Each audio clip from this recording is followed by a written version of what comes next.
Então, eu queria chamar agora o Fábio Miguel, trabalha na área financeira da Peugeot, é economista, doutor em economia, né, Fábio? Vai falar com a gente sobre gestão tributária em compras. Atua muito tempo na área de compras na Peugeot. Estou voltando a compras.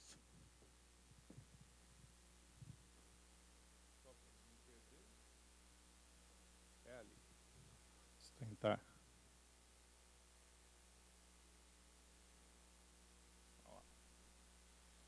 Bom, boa tarde.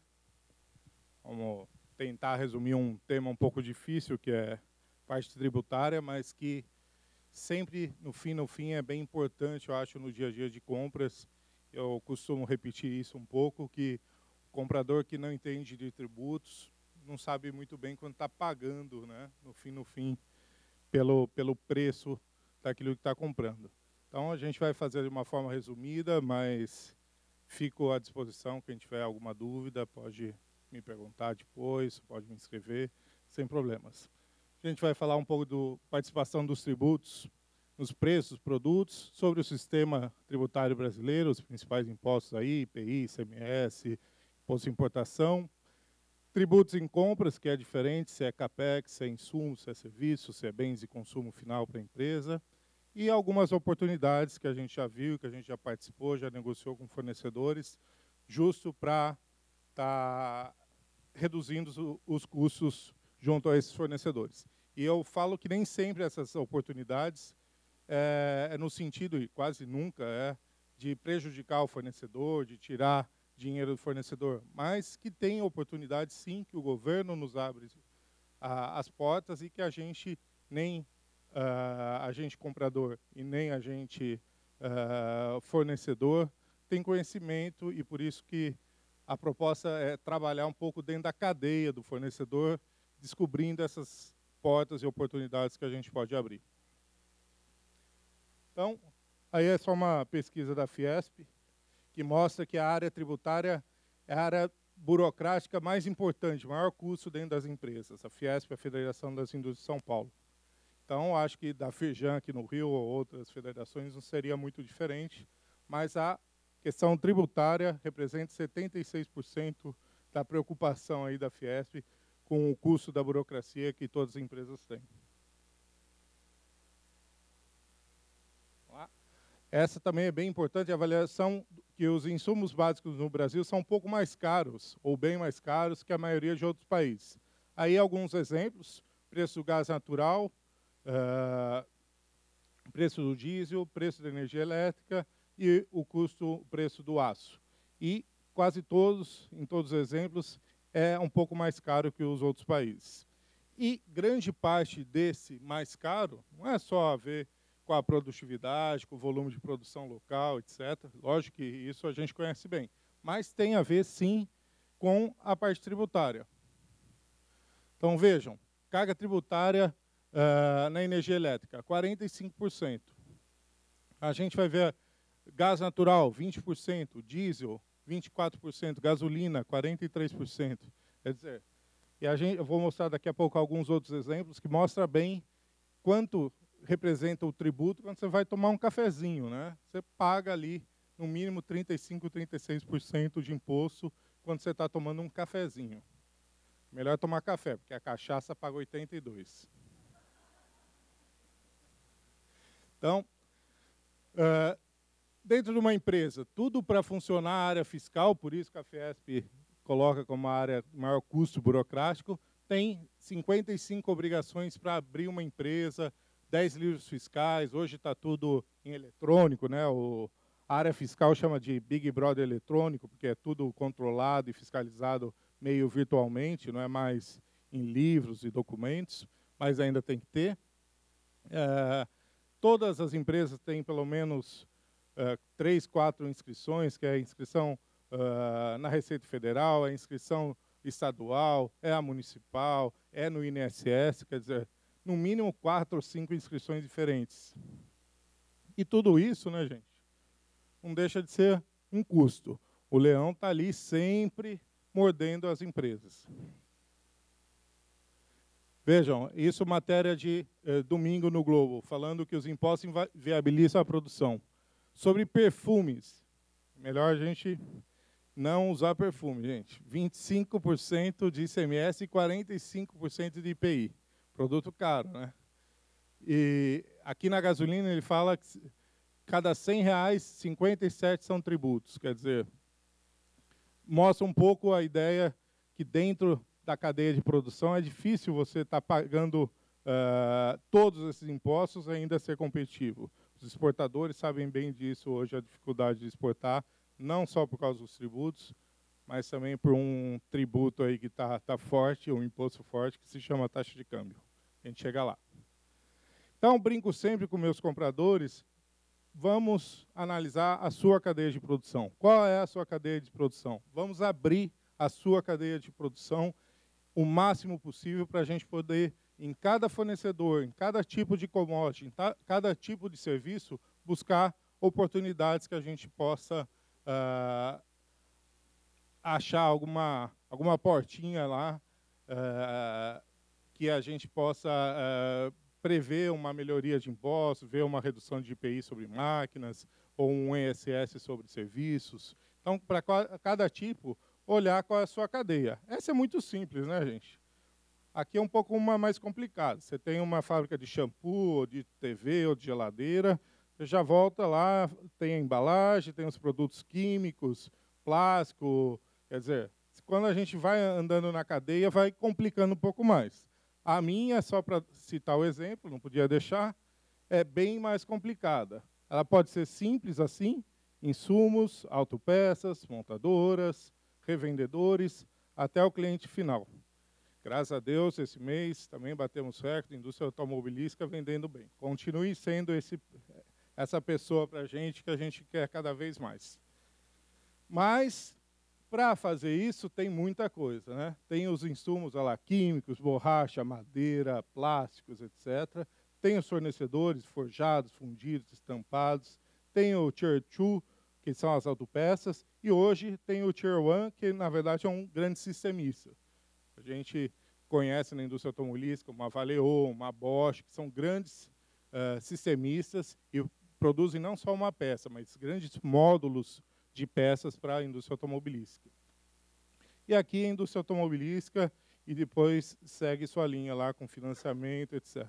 Então, se a gente faz uma abertura, cada um dentro da sua empresa, no detalhe que conseguir, e ir até o fim, quanto de oportunidades pode ter em cada indústria aqui, se vem da Zona Franca de Manaus, se está numa região, se tem um momento que a gente consegue importar com um ex-tarifário. Então, eu acho o comprador tem que ter abertura no máximo possível da sua cadeia para ir buscar essas oportunidades.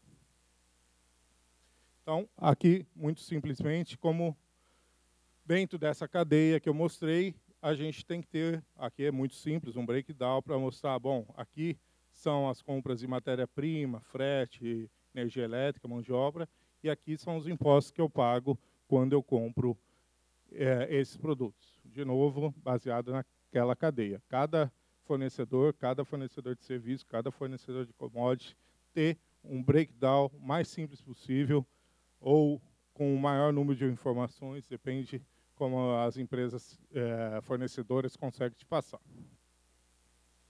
Então, o que eu falava do cafezinho, veja, 36% de impostos dentro do cafezinho. E quem gosta da cachaça, eu falei 82, na verdade 83. Então é melhor tomar 3 cafés, né? Senão fica um pouco mais caro. Mas quando a gente vê brinquedos, 42%. Diria que brinquedos é até sério hoje. Não sei se tem alguém da indústria de brinquedos aqui, mas com a taxa de câmbio do jeito que está, com a China, que produz brinquedos no interior da China, é difícil uma empresa concorrer com isso, né? Ela paga 42%, o preço dela vai ter esse 42%, quando um produto chinês pode chegar num preço bem mais barato. A indústria brasileira de brinquedos hoje perdeu 50% do seu mercado para a indústria chinesa de brinquedos.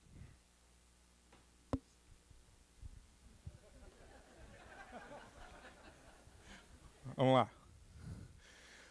Indústria automobilística, olha só, 40 bilhões de impostos a gente gera. A gente é 23% do PIB industrial e exporta 24 bilhões de dólares, né? Então, é uma indústria muito forte em termos de impostos e faturamento, de empregos também, é verdade. Então, por isso, tem toda essa força. Quando veio o momento de crise, eu entro nisso daqui a pouco, que abaixou o IPI, nem começou a crise, em dezembro de 2008, o IPI já tinha baixado para a indústria automobilística. É um pouco disso. O governo sabe da importância em termos de geração de divisas, impostos, de empregos, e hoje a indústria tem mais ou menos 200 mil empregos entre indústria automobilística e tratores, autopeças, etc. Então, na época da crise, o Brasil veio com uma política forte de mexer nos impostos. Primeiro, no nosso bolso. Graças a Deus, a classe média agradeceu, né? Falou, bom, faz 8 anos que não muda nada, eu tenho lá meu imposto 0, ou 15, ou 27,5. Naquele momento, o governo criou mais 2 faixas intermediárias no imposto de renda, que aliviou um pouco a barra da classe média, que é quem mais é impactado, e isso aumentou o consumo naquele momento. Assim como a redução de IPI dos veículos, que começou em dezembro de 2008, válido até março de 2009, de março de 2009 foi para junho de 2009, de junho de 2009 foi para dezembro, e acabou realmente em março de 2010. Redução da linha branca, mesma coisa, deu-se mais ou menos em março de 2009 e acabou esse ano. Material de construção, mesma coisa. Material de construção, quem está fazendo sua reforma em casa, e além do estresse de ter que lidar com pedreiro, aproveite para comprar seu cimento, seu chuveiro agora, porque até dezembro tem redução do IPI. Depois, acabou. E mudanças no imposto de importação. Então, naquele momento, o imposto de importação para muitos setores foi aumentado como forma um pouco de proteger a indústria aqui.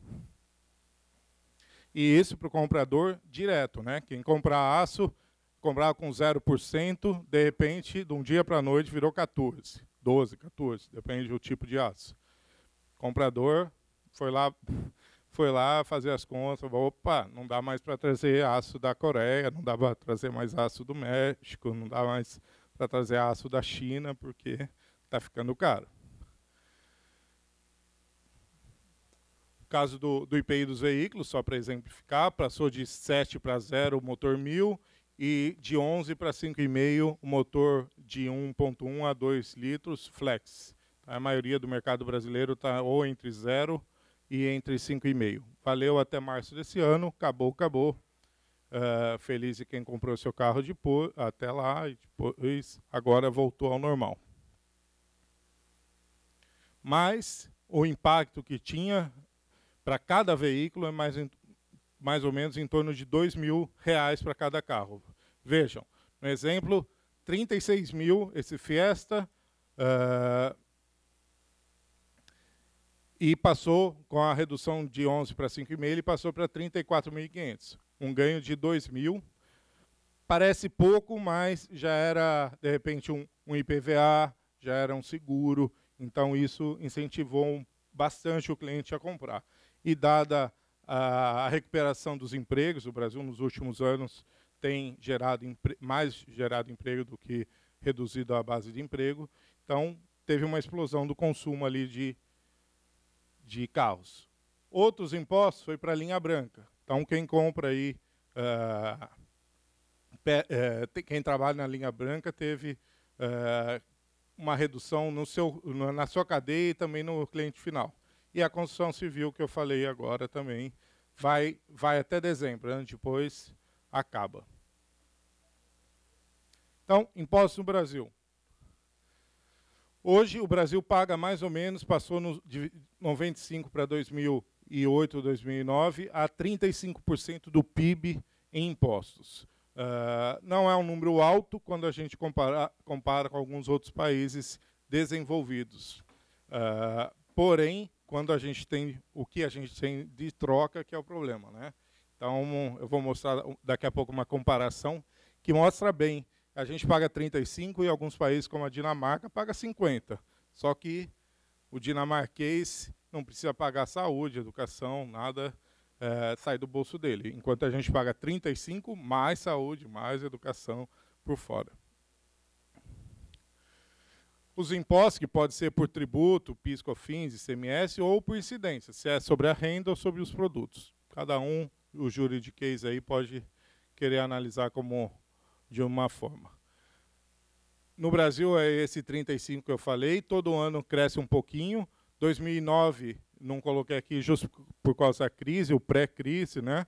A gente vai ver que mesmo 2009, que caiu bem a arrecadação, uma época, a arrecadação federal, ela não caiu a um nível menor do que antes de 2008. Então, foi uma queda, sim, comparada aos meses de 2008, mas, no fim, ela é maior que dezembro de 2007. Aí, um pouco, quem fica com a maior parte do bolo, né? 35%, 25%, ou seja, 70% da arrecadação fica com a União. Os estados ficam com 10% e os municípios com menos ainda. E aí é o gráfico que eu falava. Veja, em janeiro de 2008, a gente arrecadava, a Receita Federal brasileira, 790 bilhões de reais.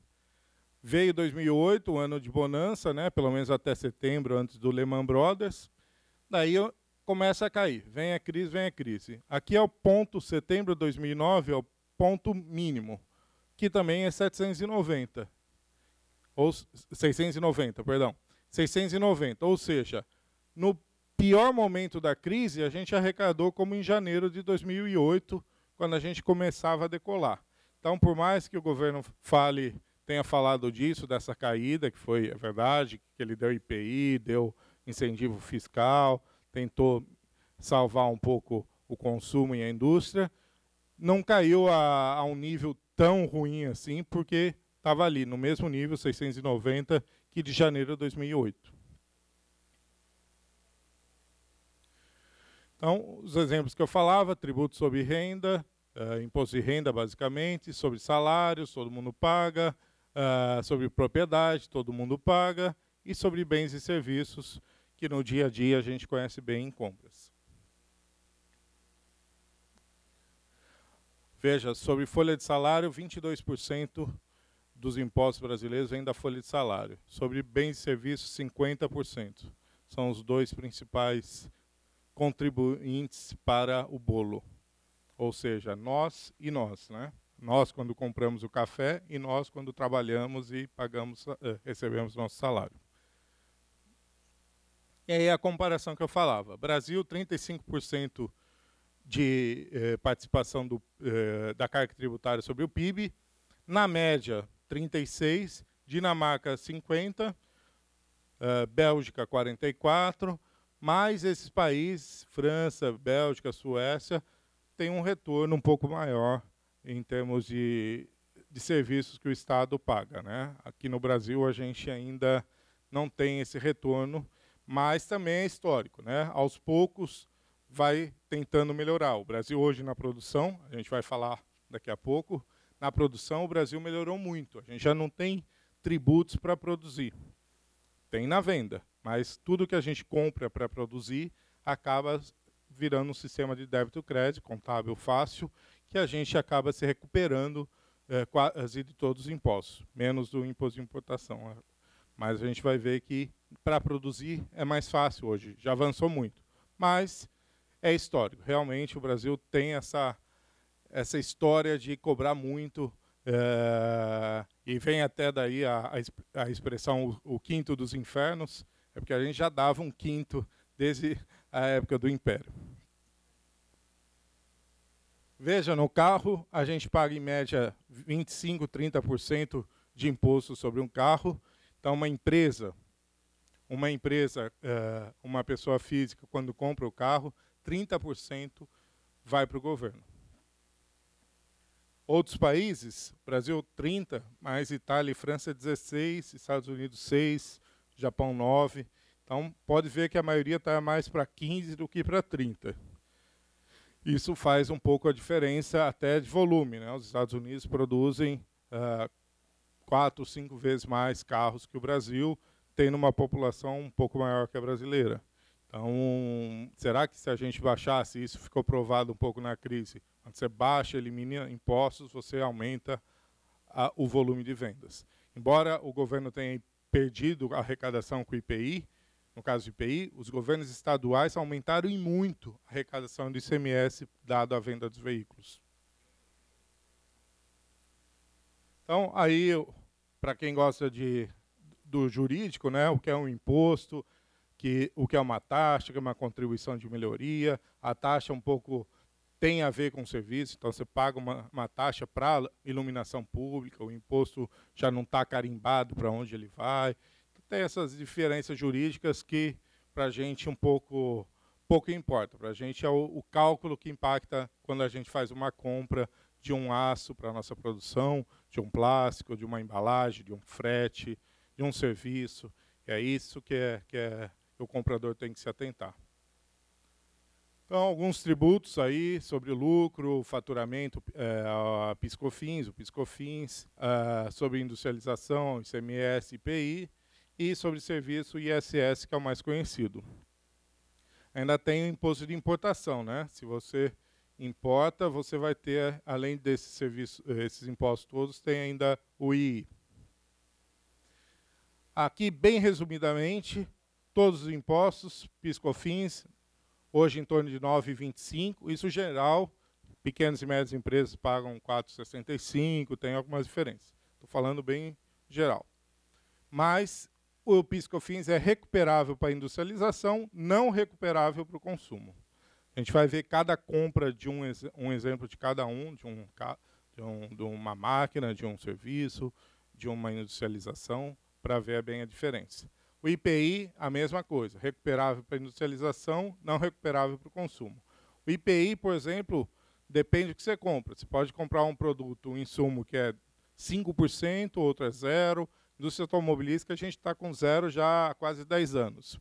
Mas outras empresas, outros tipos de insumos, varia aí de 5 a 8. Vai lá no seu fiscal, pergunta, bom, quanto é aí meu IPI para comprar insumo X? 5, 8, depende. ICMS, entre estados 12, entre máquinas e equipamentos, já tem uma base reduzida para 8,8.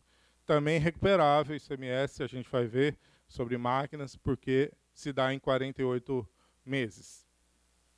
Imposto de importação, que não é recuperável, entre Brasil e Argentina, 0, mas se é da Europa, Estados Unidos e outro para o Brasil, vai pagar 10%, 15%, 35%, depende do produto. E aí não tem jeito, não é recuperável, salvo que você exporte. Quando a gente fala de comércio exterior, aduana, todo mundo já passou por isso um dia, né? Todo mundo espera o verdinho lá, né? Chegou a importação, está sorrindo. Depois, se dá um amarelo, a gente já muda a cara, né? A cara fica um pouco mais preocupada ali. E se dá o vermelho, então a tristeza é geral, né?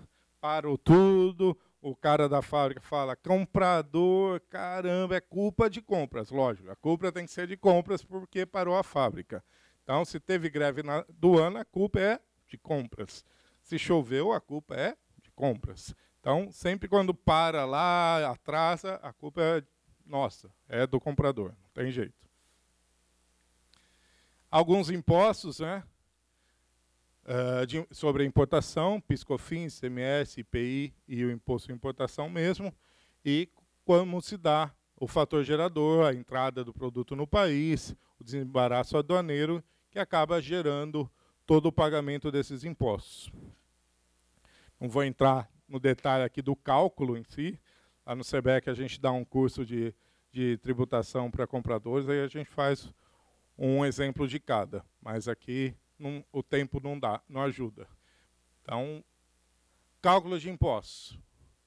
Só se você importa, um veículo é o mais protegido, 35%. Uma lixadeira, 14%. Um aço, 12%. Então, quando você importa, você vai ter isso no seu preço lá, preço trazido dos Estados Unidos de 100, mais frete, mais seguro, chegou isso aqui, põe lá o imposto de importação. O IPI, se é importado, é no desembaraço aduaneiro que se paga, ou quando sai do estabelecimento do nosso fornecedor. E ali funciona um débito-crédito, se é um insumo. Se a gente é o consumidor final, você está comprando cadeira lá para o presidente, a gente é o consumidor final, aí todos os impostos do IPI não se recuperam. Alguns exemplos de IPI, de geladeira, fogão, caneta, o que for. O ICMS varia conforme a região do Brasil. Entre estados, São Paulo para o Rio, se paga 12. Rio para o Rio, paga-se 18. Pagava-se, né? Depois, a nossa governadora veio o imposto da pobreza. Então, a gente paga mais 1% pela pobreza. Não sei se alguém aqui não é do Rio, saiba que não existe mais pobreza no Rio, desde que foi criado o ICMS, uma alíquota a mais de 1%, no geral, estou falando geral, tem alguns setores que é 5% para a pobreza. Alguns onde incide o ICMS, operação circulação de mercadoria, não incide sobre livros. Para quem gosta de juridiquês, vai estar o SEBEC vai disponibilizar minha apresentação, não tem royalties, fica à vontade, pode usar, se quiser me perguntar alguma coisa, fique à vontade. Então, vou explicar o juridiquês, que é onde aplica-se o ICMS, onde não se aplica o ICMS.